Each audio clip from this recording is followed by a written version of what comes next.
hopefully we're going to use that crowd advantage for us in this tournament.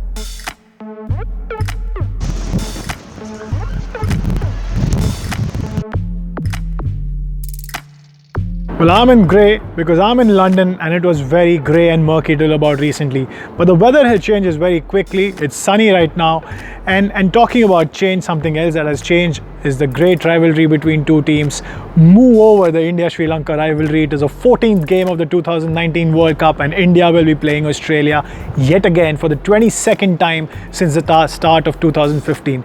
Just second to the 25 ODIs that Afghanistan and Ireland have played against each other in this period. For those asking about India and Sri Lanka, they played only 9 matches. Both sides, India and Australia, are coming off wins. India beating South Africa by 6 wickets with 15 balls to spare, and Australia edging out West Indies in a thriller-minute encounter. Talking about India in that first match, the sense one got looking into that opener against South Africa was that the side was never in trouble at any stage. They never got rattled by anything that the South Africans threw at them and overcame any potential nervy moment. Sure, there were a few moments and they did that in style. A confident Australian side will obviously be a very different equation altogether. As far as the Indian 11 is concerned for this game, we all know of Virat Kohli's penchant to juggle things around, change things around, have a different 11 based on the conditions and opponents. But the 11 that had played against South Africa looks like the best 11. Well, with a toss-up for me between Bhuvneshwar Kumar and Shami, but now that you have given Bhuvneshwar Kumar that go, would probably stick with him. Interestingly, Virat Kohli was asked in the previous press conference how much of a factor was that previous ODI series between India and South Africa a reason in him going in with 2 wrist spinners in that game against South Africa, and this is what he had to say. Massive factor. We spoke about the fact that last time we played them, they were not that confident against our spinners. What we experienced was they were not able to rotate strikes so well. They were trying to hit their way out of a situation which, for a captain, any day I would love batsmen trying to hit boundaries to get out of trouble rather than rotating strike, because the risk factor is high. So. Sure, there'll be questions around who to play between Ravindra Jadeja and Kuldeep Yadav as well. But I hope that Kuldeep gets back to deliver and pick wickets instead of being rotated around just because there's that feeling from some quarters, not necessarily from the Indian team, but from some quarters in the media and fans, that Australia have begun to pick Kuldeep up much better than before. Yuzvendra Chahal recently played in just 1 ODI in that series against Australia, but it was brilliant to watch him use the wind at Southampton to get that drift, to get that turn, and that would be something interesting to watch here as well. Now, it's been cold in London, as I said earlier. It's been drizzling all day, but the point here is it's not as windy as it was in Southampton. So will that be a factor? Now, Australia is on a bit of a roll. Although some might call their win over West Indies a bitter pill to swallow, as Shea Hope put it, for reasons obviously they were in a big position to beat Australia. There were a few umpiring decisions that went their way, went against the West Indies. And while these sentiments might be echoed by most of the fans because of the kind of love that West Indies receive from most followers of the game, the fact is that Australia got themselves out of a huge hole yet again. Australia was 79 for 5 at one stage, batting first, 147 for 6, and they went on to score 288 because of Nathan Coulter-Nile's 90. With 2 well-set batsmen at the crease, West Indies needed just 37 from 28, but they were sent packing by Mitchell Starc, who then went on to pick up 5 wickets. Now, they have been doing that a lot in recent times, have the Aussies, with India and Pakistan having been at the receiving end of these stunning backs-to-the-wall performances that look to come straight out of the Justin Langer book of grit and determination. Now, I caught up with Geoff Lemon earlier. He's an Australian commentator, journalist and an author, and this is what he has to say about the team Australia. So, Geoff, Australia plays India in London at the Oval on Sunday. 10-match winning streak for Australia. Who saw that coming? Well, a few months ago, nobody, because I think they'd lost 22 out of 26 at one stage over the course of a couple of years. They went 2-0 down in India and then suddenly turned that around to win 3-2 over there. But I think the reality is Australia weren't really playing the final Indian team. It was an Indian team in warm-up mode preparing for the World Cup.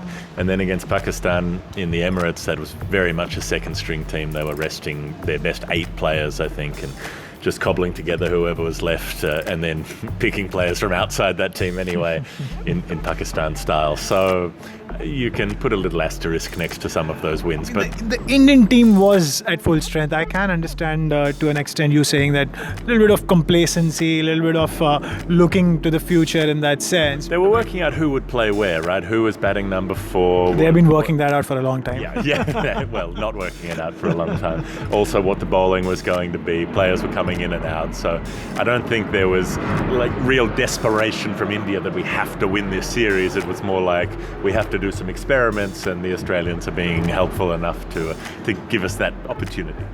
Justin Langer, as a batsman in his heyday, was one of those tough, gritty, in-your-face cricketers, never say die attitude, somewhat like Steve Waugh. Do you think that there's now a reflection of that attitude in this team? Because we've seen in that India series, despite what you say about there being an asterisk, that India series, even in this game against the West Indies, there was that fighting spirit right till the end. I mean, when you thought that the match had slipped from their grasp, they came back and won it. And that same thing happened in the Pakistan series in a couple of matches. It happened against India as well. Yeah, I think you're looking more at some individual performances that were brilliant. The third match in that India series, that was Peter Hanscom and Ashton Turner, who turned that match around and put together a huge Ashton chase. Turner hasn't done much after that. Sure, he had a lean trot, shall we say, in the IPL. So lean it was invisible. But Hanscom and Turner both missed out on the World Cup squad, so they weren't rewarded for that. I think this Australian team has a fairly long history, the last few years at least, of papering over the cracks. So they won against the West Indies. It was impressive that they came back to win, but the top order failed once again. They had to be bailed out by their number 8. If Nathan Coulter-Nile doesn't nearly make a century, which is ridiculous, your number 8 can't be making hundreds, and that's the reason that you win. And then another brilliant bowling performance from Mitchell Starc. So the bowlers dug them out of trouble with bat and ball. They can win a few games like that, but they can't win a World Cup. The one advantage that India does have in playing Kuldeep Yadav and Yuzvendra Chahal together is that, unlike in a bilateral series, the opponents cannot grow to get used to them through the second, third, fourth or fifth one-day international. And that's a criticism against Kuldeep Yadav at some stages, that by the time it's the fifth match of a series, batsmen start to get used to him. That won't be the case here. One slight concern could be Shikhar Dhawan's form. In the last 9 matches that he has played, he has scored just 1 score over 28. He went on to score a century, so it's not like his form has been bad. Especially in the IPL, he played well. But the big question is whether the opposition now has a wood on him, or his ICC form will return and rescue him. Kohli had noted that he wouldn't be changing around the batting lineup too much, but would probably pick and choose between bowlers based on the conditions. Now, speaking of conditions, India always get a lot of support from crowds, and that incidentally is also a part of the conditions.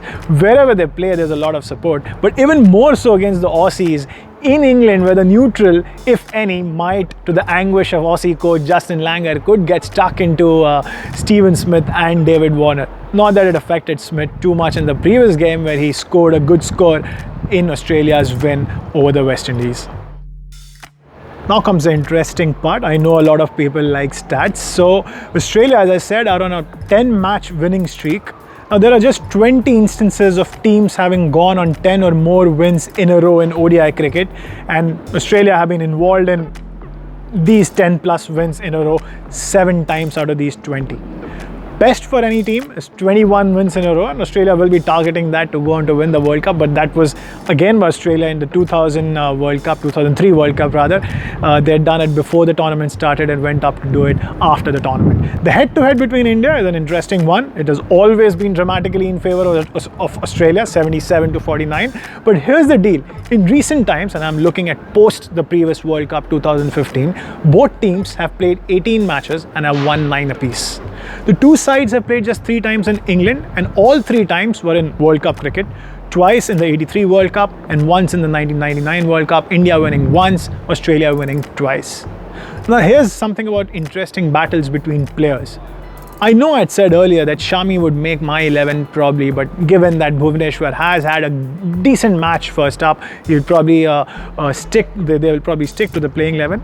But Aaron Finch versus Bhuvneshwar Kumar is a battle to watch out. Before 2019, Bhuvneshwar had bowled 175 balls at Finch and conceded 133 runs, but more importantly, not got him out even once. In 2019, Bhuvneshwar Kumar has had a wood on Aaron Finch, having got him out 4 times in 48 balls. Talking about Virat Kohli, he has never got out to Stark in ODI cricket, got out once to Cummins in ODI cricket, and in 2017 was dismissed thrice by Nathan Coulter-Knight, but never again after that. It's Zampa who has got him out thrice. And that for me will be the battle to watch, Kohli versus Zampa. Zampa got him out thrice in this year, but more importantly, Kohli bats at an ODI strike rate of 133 against him.